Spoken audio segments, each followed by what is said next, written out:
Let's stop here. What exactly are we saying about criteria for success and what that means to us in the Newcastle County Vo-Tech School District? In that first video, you heard from Nancy Fry as she described success criteria. We are using the language criteria for success simply because that is the language that appears in the DTGSS evaluation.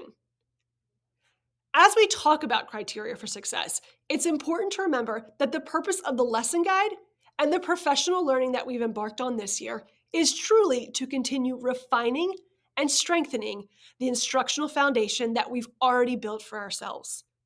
That while we have so many good practices happening pervasively throughout the district, there is always opportunity to keep pushing forward. Criteria for success are no different. So, as we talk about criteria for success, here's 3 things that we want to walk away with. Number 1, criteria for success really takes your learning objective and breaks it down into manageable chunks for students. Let's go back to that imagery of the staircase. Your learning objective sits on the 2nd floor. The criteria for success are the individual steps and skills and knowledge that students have to be able to exhibit mastery over that learning objective. The second thing that criteria for success do is it provides your student with language and ownership over their learning. How many times have any of us walked up to a student that's struggling and said, "What don't you understand?" Only to have the kid look and say, "I don't know." The criteria for success empowers students to be able to measure off what they know and what they don't know. If this is my learning objective, those criteria for success should allow students to be able to say, well, I understand the first criteria for success. I'm able to do the second criteria for success. Where I'm really stuck is this third criteria for success. I don't know what that means. This is where I need help.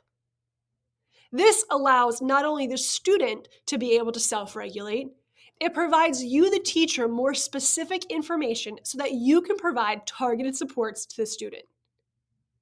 The last thing that's criteria for success that we want you to walk away with is the fact that they should become an integral part of your class.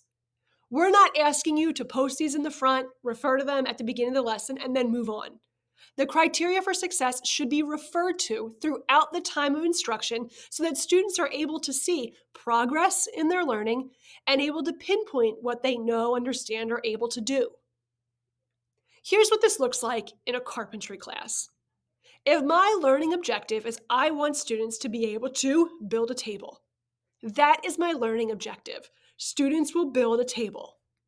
My criteria for success could be broken down into things like students will know which tools they have to select for this process.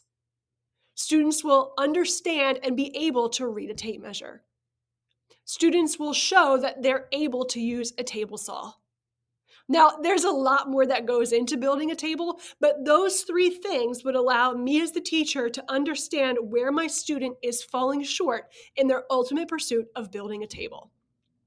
So as we continue these conversations around criteria for success, just remember, you are really looking to take your learning objective and break it up in a way that students are able to articulate where they're comfortable and where they're struggling.